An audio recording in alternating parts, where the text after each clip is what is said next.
The phone call came just after 7 p.m., its sharp ring slicing through the quiet elegance of Maxwell Frost's office. By then, the building was empty, the polished floors echoing with his footsteps as he walked back and forth. The empire he built, his billion-dollar tech company, his pristine brand, the tightly controlled image, had never felt so fragile. "Mr. Frost," the voice on the other end of the line was shaking. "There's been an accident." "It's Eleanor. She didn't survive." The words dropped into his chest like stones, sinking deeper with every beat of his heart. Maxwell stood frozen, his hand gripping the phone as if it could somehow change the news. His fingers, once so steady in the world of high-stakes decisions, were trembling now. Eleanor. He could barely hear his own voice over the rush of blood in his ears. "What happened?" The voice on the line gave him the details, horrible, precise, and beyond belief. Eleanor, his wife of 20 years, had died in a car crash. It had been sudden. There were no warnings, no goodbyes, just the cruel, sharp end of a life. Maxwell sank into the leather chair behind his desk, the same desk that had once been the command center of his life. His thoughts raced, fragments of images and memories flashing. Eleanor's smile, her soft laugh, the way she had stood beside him through every victory and failure. The world outside his office didn't pause. People were still living their lives, unaware of the massive shift that had just occurred. But for Maxwell, everything stopped. He hung up the phone without another word, his mind slowly spiraling. He glanced out the floor-to-ceiling windows at the city below, the skyline glittering with lights, a reflection of the world he had mastered. Yet, inside he felt something shatter, something that could never be repaired. The company was his fortress. The cold glass of corporate decisions, the iron grip of power, it was all he had left. And now it was all slipping away. His fingers moved to the edge of his desk, running over the cool, smooth surface as if it could ground him. Vivienne, their only daughter, was still at her boarding school in Connecticut. Maxwell had to tell her, but how? What words could he even use? He imagined her in her dorm room, studying, laughing with friends, completely unaware that her mother was gone. The thought made his stomach twist. The girl was strong, but this was too much. He reached for his phone again, this time dialing Vivienne's number. It rang once. Twice, on the third ring, it went to voicemail. "Vivienne, it's Dad," he said, his voice cracking, the mask of composure slipping. "Call me back as soon as you get this." But she didn't call. She wouldn't call. And deep down, Maxwell knew the truth. In a world where everything could be controlled, this was the one thing beyond his grasp. This loss was a storm he couldn't stop, a wrecking ball that shattered the foundation of his life. His empire, his spotless reputation, meant nothing now. Maxwell sat back, staring at the empty chair across from him where Eleanor used to sit. The silence pressed in around him, suffocating. The grand glass buildings outside felt distant, irrelevant. The power he had fought so hard to build now seemed meaningless in the face of what was gone. His mind spun out of control. Grief would become his ally, but revenge would be his obsession. For the first time in years, Maxwell didn't know what to do. He felt alone, and so he began to fall deeper into himself, shutting out the world, closing the door to anyone who might help. Only one person would remain. Only one person would see him when everything else fell apart. But that, too, was a story yet to be told. Janae Harris wiped her hands on the faded apron tied around her waist, the fabric worn soft from years of use. The bell above the diner door jingled, a signal that another customer had entered. But Janae didn't look up. She had learned long ago to avoid eye contact with the men who came in for cheap coffee and greasy eggs. They all had somewhere to be, somewhere more important than this diner. She had her own corner of the world, small and quiet, but hers all the same. It was enough to get by, one shift at a time. The diner, though small and outdated, was a lifeline for the people who needed it.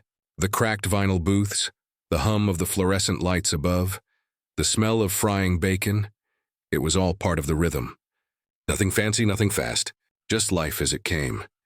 Janae glanced out the window as she refilled a mug of coffee, the image of the Frost family still on the front page of the paper taped to the glass. Maxwell Frost, the billionaire tech mogul, his face a frozen mask of grief. His wife had died suddenly, they said. The story was everywhere.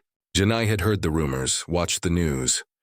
The Frost family, with their perfect lives and perfect smiles, now shattered by the death of Eleanor Frost. It didn't surprise Janae. Wealth, she had learned, was a kind of armor. Could protect you from most things, except, it seemed, the things that really mattered. Loss, love, the things you couldn't control. Her own life was a far cry from that world. Every day was a fight, getting her son ready for school, making sure the bills were paid, finding time to rest before doing it all over again. Yet despite the constant grind, Janae carried herself with dignity. She didn't need to wear the mask that others did. She had nothing to prove. When Maxwell first came into the diner, he didn't seem like someone who could possibly be hurting. His suit was immaculate, the kind of crisp, expensive fabric that only the wealthy wore. His eyes, though, gave him away. They were tired, empty, as if the weight of the world had crushed him down to nothing. Janae didn't think much of him at first. Another rich man in a suit coming in to hide behind a plate of eggs and a cup of coffee. But then he came back. And again. And again. Each time he sat in the same corner booth, the one by the window that overlooked the street. His orders were always the same: black coffee, 2 eggs, scrambled extra toast. He never spoke to anyone, not even the other regulars. Just sat there staring out the window as the world outside passed him by. Janae found herself curious. She had no sympathy for the man's wealth, but the pain in his eyes, she couldn't ignore it. There was something broken about him, something raw. The world that had once seemed so perfect was now crumbling around him. And he was losing his grip. One morning, as Maxwell sat in his usual spot, his hands gripping the coffee cup so tightly his knuckles were white, Janae found herself standing beside his table. Her movements were instinctive. She placed his coffee down in front of him without a word, then lingered for a moment too long. Maxwell didn't look up. He didn't seem to notice her at all, but then in a voice that barely reached her ears, he spoke. "It's too quiet," he said. "Everything is too quiet now." Janae paused, unsure of what to say. This wasn't her world. She didn't know how to comfort someone who lived in a mansion, someone whose grief was so far removed from her own. But something in her, something unspoken, something deep made her stay. She met his eyes, steady but soft. "You'll get used to it," she said simply. "The quiet. But only if you let it teach you." Maxwell stared at her, his gaze empty at first. But there was something else in it now, something like recognition. He didn't say anything in response. Instead, he picked up his coffee, took a sip and nodded once, a small, almost imperceptible gesture of acknowledgement. As Janae walked away, she couldn't help but wonder what had driven the billionaire to this moment, sitting here in her diner. A man who had everything was now lost. It wasn't something she could fully understand. Her own struggles, the things she faced every day, had nothing to do with wealth. But in that moment, Maxwell Frost seemed as far from invincible as a person could get. She had no answers for him. But that was okay. She wasn't here to fix him. She was here, just like everyone else, to make it through another day. And yet something had shifted between them, something small but important.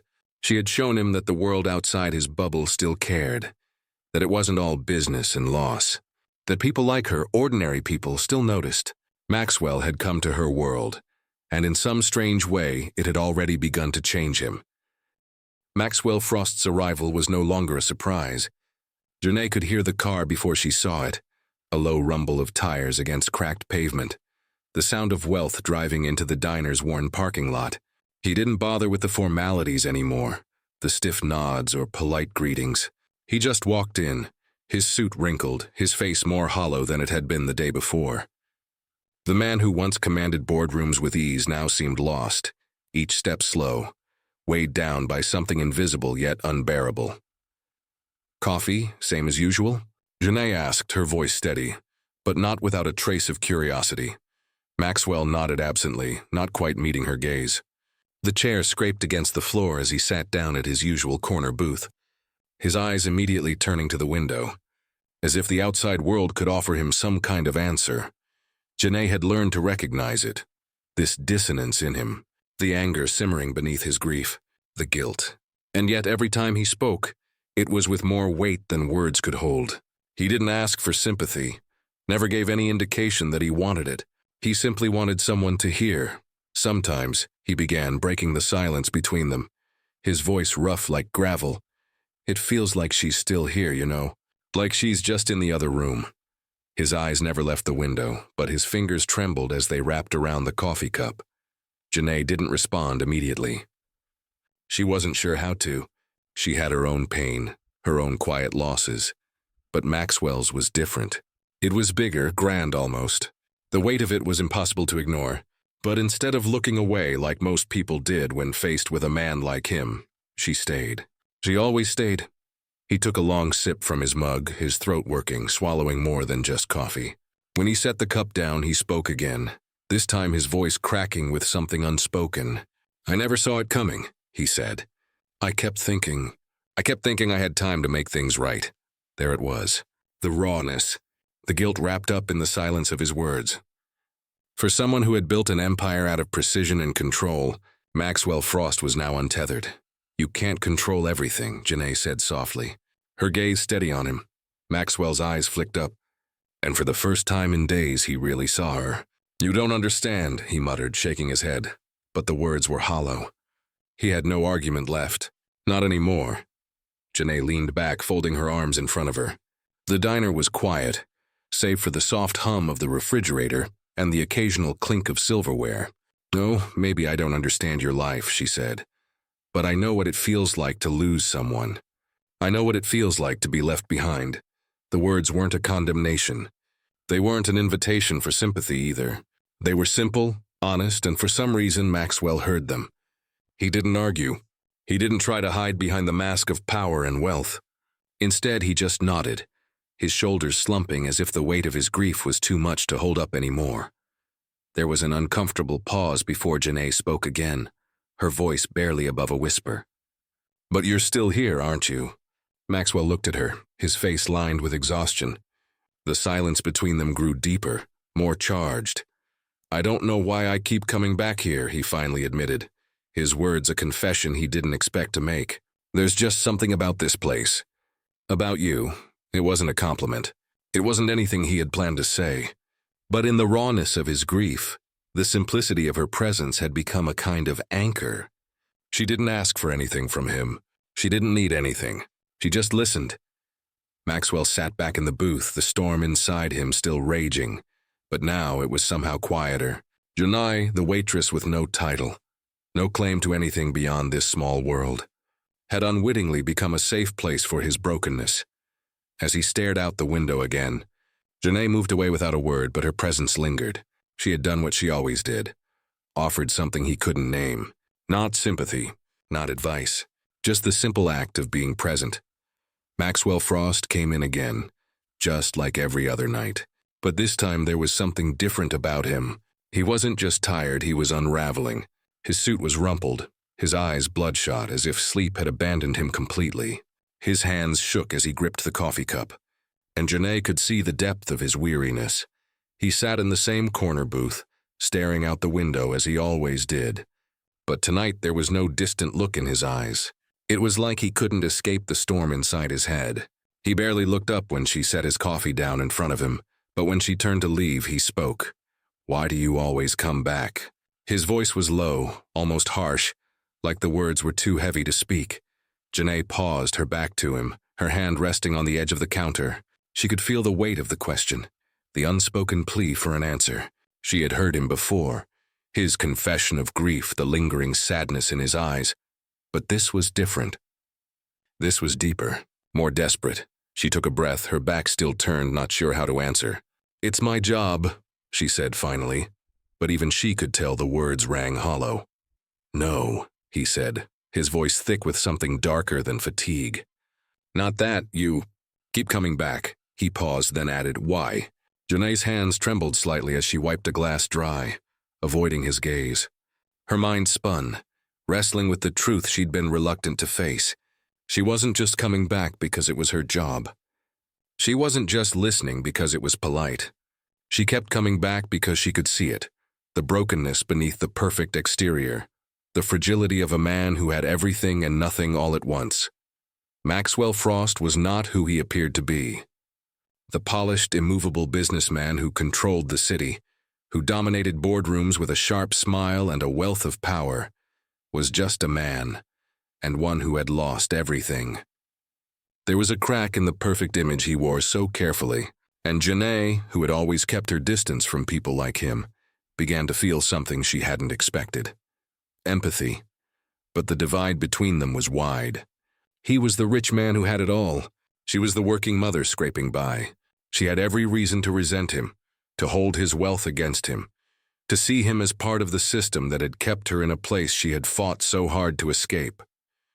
And yet, every time he spoke, every time he shared his pain, that divide seemed to shrink bit by bit.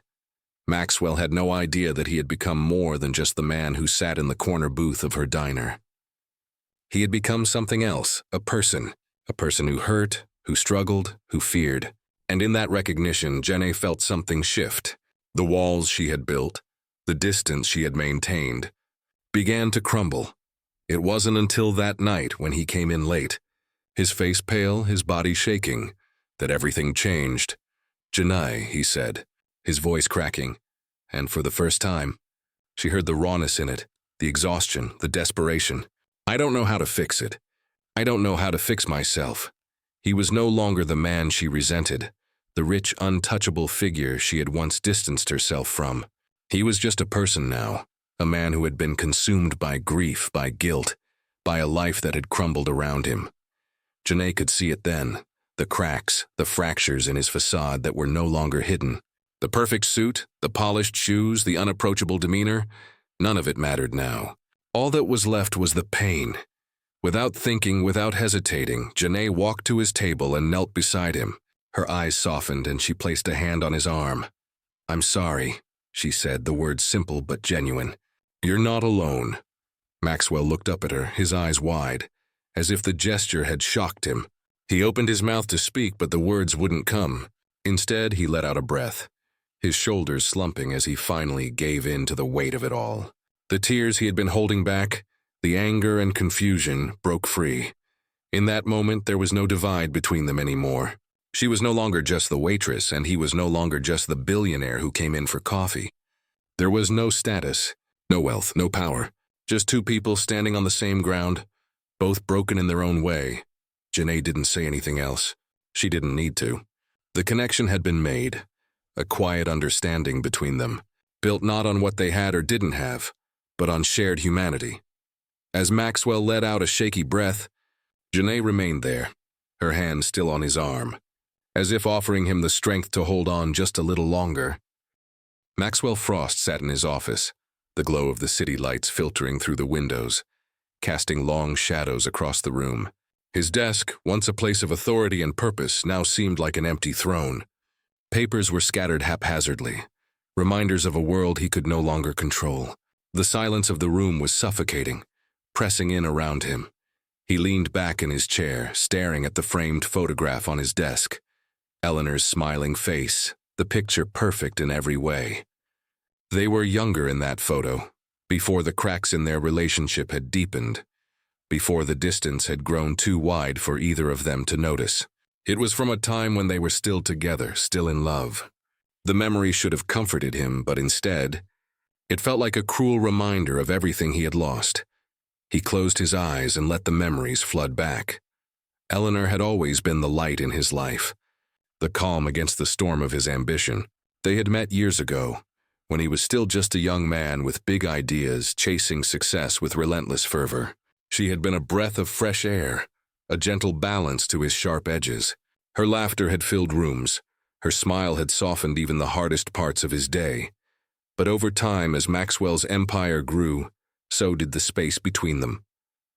He had believed that success would bring them everything they needed, luxury, security, freedom, but it hadn't. Eleanor had wanted more. She had wanted him.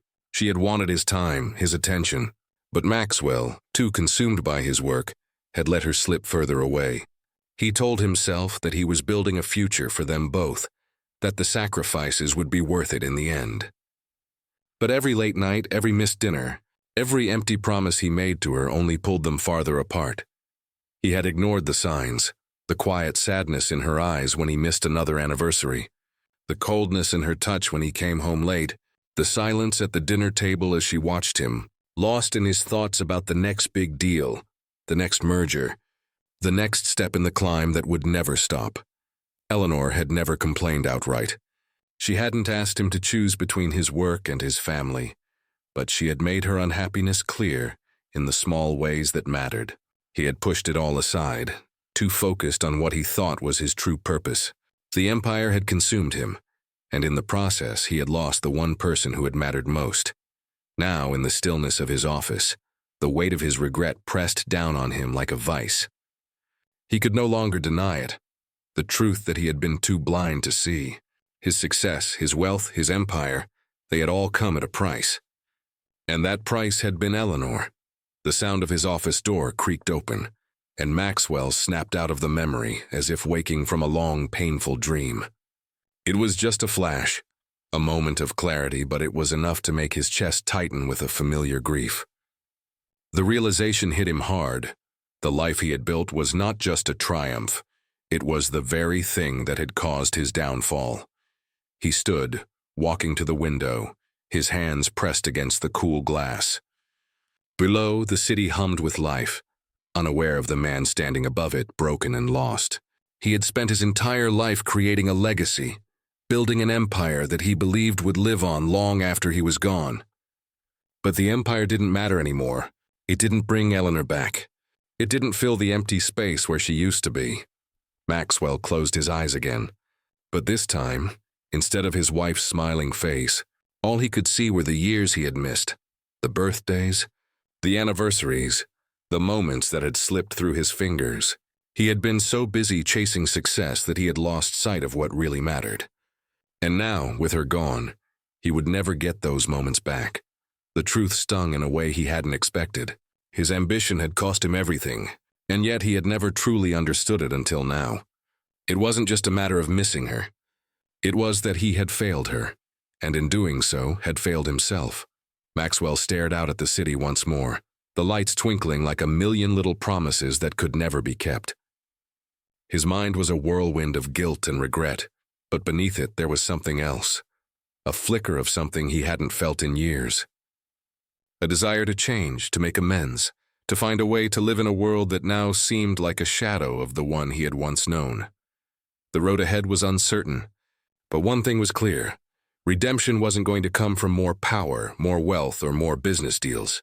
It would come from facing the truth about himself, about what he had lost, and what he might still be able to save.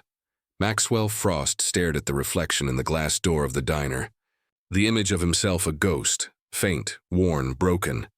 He hadn't planned on coming today. In fact, he hadn't planned on coming at all, but somehow his feet carried him here, drawn by something he couldn't name. He stepped inside, the bell above the door ringing sharply. It was quieter now.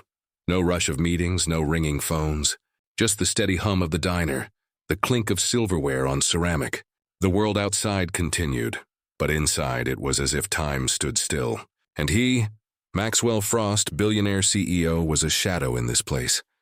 Janae was at the counter wiping down a glass with practiced precision. She didn't look up as he approached.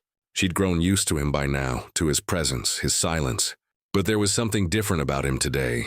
Something softer in his posture, something less guarded. "Same?" she asked, her voice neutral. But there was a flicker of hesitation in her eyes. Maxwell nodded, though he wasn't sure what he wanted anymore. The coffee was a familiar comfort, but it no longer tasted the same. Nothing did. He sat at his usual booth, facing the window like he always did, watching the world move on without him. He wanted to retreat into his thoughts again, to forget the deep ache inside him. But Janae came over and placed the cup in front of him. She didn't leave. She stood there, waiting. "I can't keep doing this," he said, his voice barely above a whisper. Janae's brow furrowed, but she didn't speak. She simply waited, the steady beat of her heart in sync with the rhythm of the diner. "I thought I could fix it," Maxwell continued, the words spilling out faster now. "Thought I could fix everything with money and power. I thought that if I just worked harder, built more, if I just controlled everything, things would be right again. But it's not working. I'm not the man I thought I was. I lost her." He paused, a deep breath escaping his chest. I lost everything. And now I don't know how to get it back. Janae's gaze softened, though she didn't let herself be swept into his pain. She had heard these confessions before, these words from him, broken, desperate. But today it was different. He wasn't demanding anything from her. He wasn't asking for her sympathy or understanding. He was just speaking the truth. I've been running from it, Maxwell said, shaking his head. From the fact that it was all my fault. The way I let her slip away. My work. My obsession with it. I thought I could build something that would outlast all of it. Outlast me. But I couldn't even keep the people I loved. The words came with an edge of guilt, as if they were too sharp to bear. Janae stepped closer, her voice quiet but firm. You can't fix the past, she said softly, her tone like a gentle but necessary warning. All you can do is learn from it.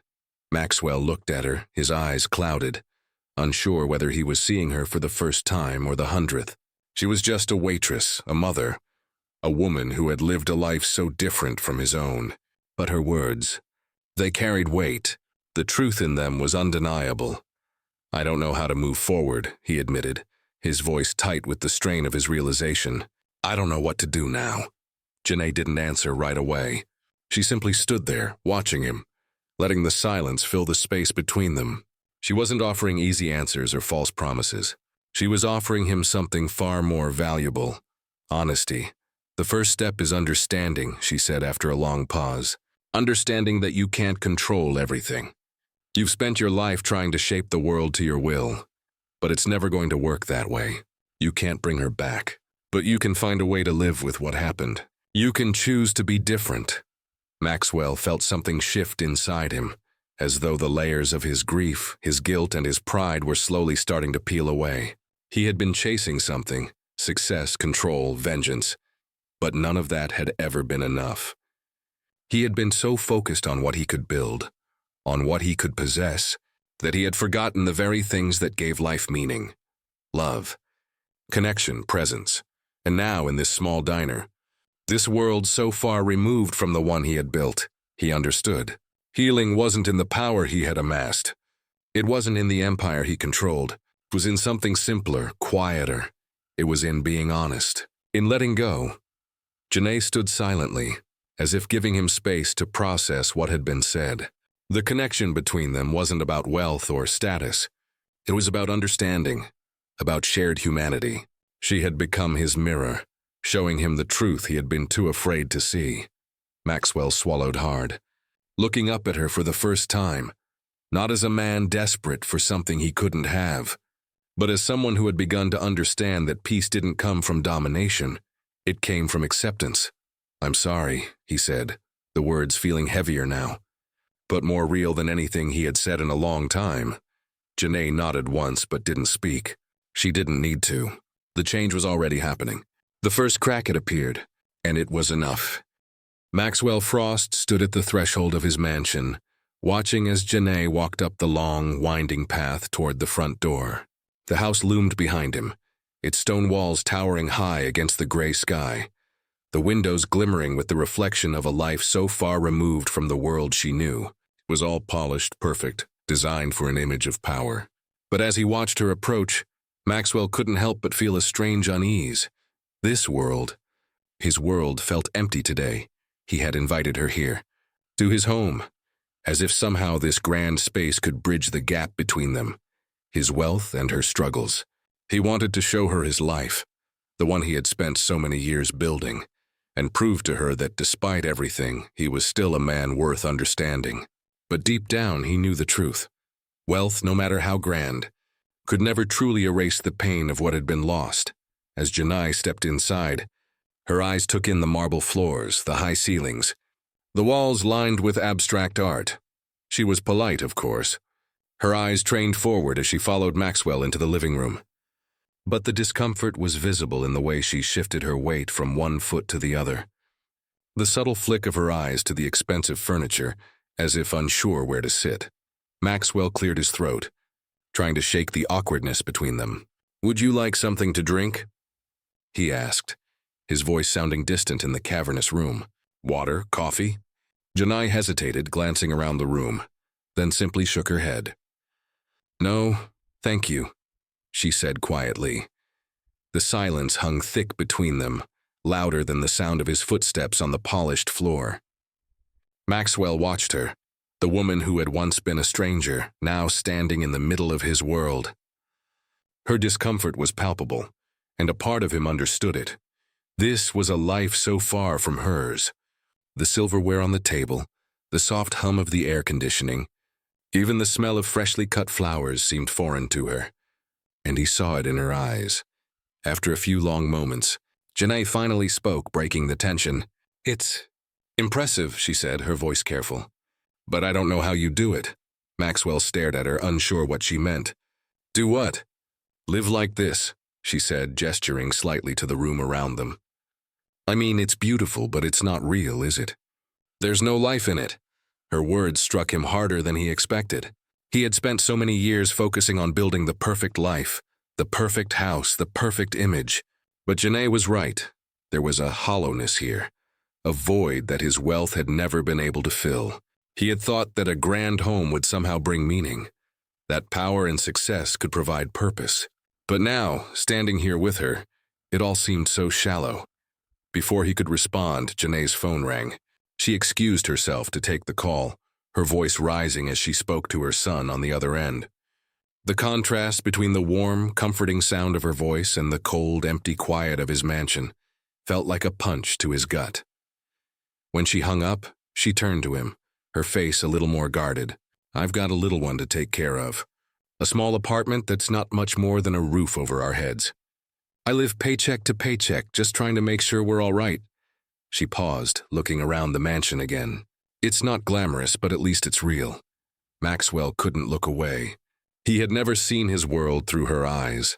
Not like this. The distance between their lives, between the grand spaces he had built for himself, and the small, crowded apartment she called home, suddenly felt like a chasm that could never be crossed. The things he had taken for granted, his power, his wealth, his control, were nothing in comparison to the simple, unwavering love she had for her son, the sacrifices she made every day to keep him safe. For the first time, Maxwell felt the weight of his privilege, not as something to be proud of, but as something that separated him from the very things that mattered most. He had spent so long chasing the wrong things, trying to create a life that would prove something to the world, to his own ego, to Eleanor. But Janae, in her own quiet way, had shown him what it truly meant to live. Her world was hard, yes, but it was real. It was raw and unfiltered, full of love, pain, and struggle, things Maxwell had lost sight of in his pursuit of perfection. They were worlds apart, but in that moment, they both understood something that transcended wealth or poverty, the value of human connection, of presence, of simply being seen. No amount of money could buy that. Maxwell stared at her, feeling something shift inside him. The divide between their worlds was vast, but Janae had shown him that the true meaning of life didn't lie in what you owned or what you controlled. It lay in the way you lived, the way you loved, and the way you fought to stay true to yourself. In that realization, their worlds collided, not in anger, but in understanding. Maxwell Frost stood at the window of his office, staring out over the city he had spent his life building, the city that had never truly felt like home. The skyline glittered with promises he had once believed were his to claim. Yet, as he gazed out, all he could see were the empty spaces, the gaps in his life that no amount of wealth or success could fill. The phone rang behind him, sharp and insistent. He let it ring a second time, then picked it up. Maxwell Frost. The voice on the other end was clipped, professional as always. "Sir, the board meeting is scheduled for 3 o'clock this afternoon. We're expecting your input on the new acquisitions." Maxwell nodded, though the words felt distant, meaningless. He had spent years in rooms like that, dissecting numbers, making deals, shaking hands, but none of it had brought him peace. None of it had healed the wounds that had opened after Eleanor's death. "I'll be there," he said quietly, hanging up without another word. The decision had already been made. His life, this life of power and control, was over. He had built his empire on a foundation of ambition, but it had cost him everything that mattered. And now, the only thing left to do was to find a way to fix it. It started with an idea. A thought that grew in his mind, small at first but persistent, demanding his attention. He had been talking to Janai more and more lately, her words sinking deeper into his soul than he had expected. She spoke of a world he had never truly seen, a world of struggle, of resilience, of mothers fighting for their children's future. She had shown him her own world, the one where every day was a battle to make ends meet, and he had learned more from her than he had in all his years of business meetings and corporate dinners. The idea took shape in his mind, an initiative, something that could make a difference, something that could give back. It wasn't about charity. It wasn't about fixing his guilt or redeeming his past. It was about creating real change, an initiative that would focus on providing education and resources to single mothers like Janai, mothers who worked tirelessly, who fought for their children, but who too often found themselves without the tools they needed to succeed. Maxwell knew it wouldn't be easy. The weight of his past hung over him like a shadow. He had spent years building his wealth on the backs of others, exploiting systems that kept people like Janai stuck in a cycle of poverty. How could he, the very man who had profited from inequality, be the one to make things right? But that was the point, wasn't it? Redemption wasn't about taking the easy path. It wasn't about paying someone to ease your conscience. It was about stepping into the pain, facing it head on, and choosing to do something different. Maxwell called his financial team.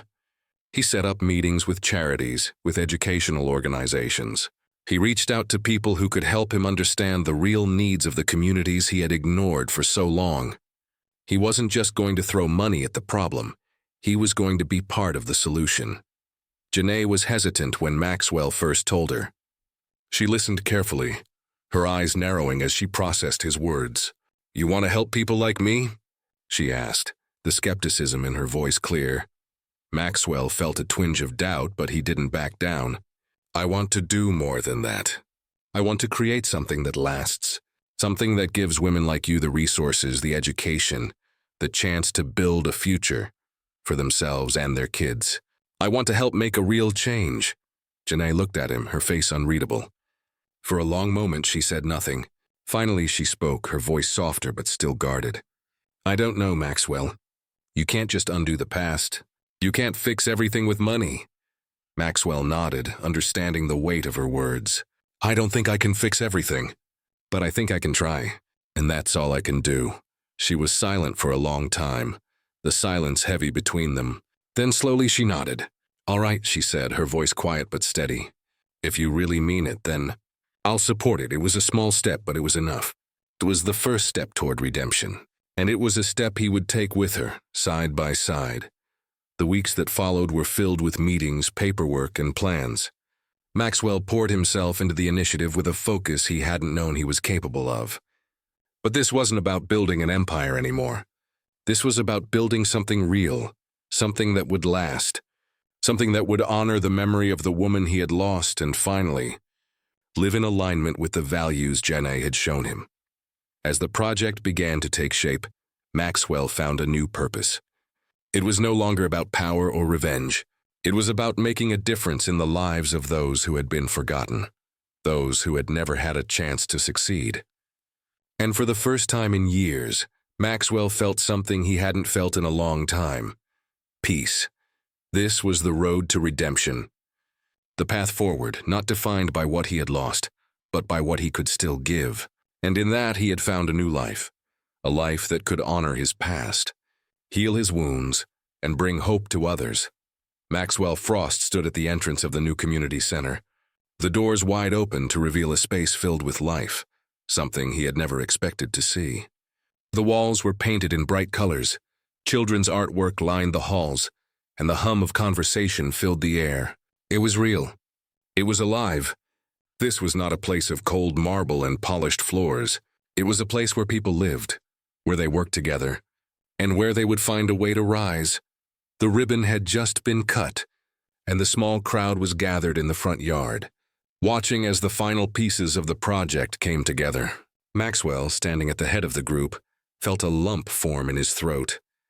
This was the moment he had worked for, the moment he realized that all the wealth and power he had accumulated over his life had been for nothing.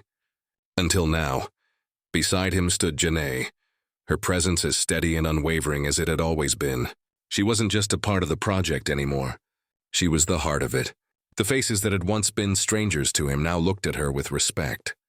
She had become the voice of the people she had once fought for, and in doing so, she had carved out a place for herself in a world she never thought she would be allowed into. Maxwell glanced over at her. Their bond forged not by shared wealth, but by shared purpose. She had shown him what it meant to give, not just take. She had taught him that redemption wasn't a destination. It was a journey. And it was a journey they were now walking together. "Thank you for being here," Maxwell said, his voice steady, though it carried an emotion he couldn't quite place. "This center is dedicated to the families, the single mothers, the children who deserve the chance to grow. It's built on a foundation of hope, not just for today, but for the future." Janai stood beside him, her eyes scanning the crowd, the pride she felt evident in the way she stood. Maxwell wasn't the same man who had first walked into her diner. He had changed. The walls that once surrounded him were gone, replaced by a sense of purpose and humility. She didn't have to speak. Her smile said everything. They had both come a long way. Maxwell had gone from a man consumed by greed and power to someone who understood the value of something much more important, making a real difference. And Janae, who had once doubted his sincerity, now saw him as a man who had learned the true meaning of giving. The crowd clapped, but Maxwell felt like an observer. He was proud, yes, but it wasn't the pride that came from the applause. It was the pride of knowing that this was something that mattered, something that would last long after he was gone. Janae leaned in slightly, her voice low but clear. "You did it," she said. And for a moment he saw a glimpse of the woman he had once underestimated. She wasn't just a waitress anymore. She was a force, a leader, someone who had fought for this and had finally been heard. Maxwell turned to face her, the weight of his transformation settling into his bones. "No," he said quietly. "We did it." And in that moment everything came full circle. The distance between their worlds, once wide enough to seem impossible, had closed not through wealth or privilege, but through a shared commitment to change. The contrast of their pasts, his life of excess and her life of struggle, no longer mattered. What mattered was the future they were building together. The full circle had not been about fixing the past. It had been about understanding it, about seeing what had been broken and doing what they could to heal it. Maxwell watched as the children ran past them, laughing, their futures no longer defined by the limitations that had once held them back. He looked over at Janae, and for the first time in a long time he felt a deep sense of peace. The sun was low in the sky, casting long shadows across the new building. Maxwell stood silently, his hands shoved into his pockets, watching as people entered and exited the doors, unaware of the man who had helped create this place. It was a small building, but its significance wasn't in the walls or the structure. It was in what it represented: change. For years, Maxwell had been a man driven by ambition and the need for control. He had amassed wealth, power, and influence, but at a steep cost. In the aftermath of tragedy, he had learned what really mattered, what had always been there, just out of his reach. It wasn't the empire he had built. It wasn't the riches or the reputation. It was the people. It was the lives he could change, the difference he could make if he just let go of his obsession with control. Janae stood next to him, her presence a quiet strength. She had transformed as well, not just from the woman who had once been a waitress struggling to make ends meet, but into someone who understood that change, though difficult, was always possible. Her son was now attending a school she had once thought out of reach, and she walked with a sense of purpose she hadn't known before.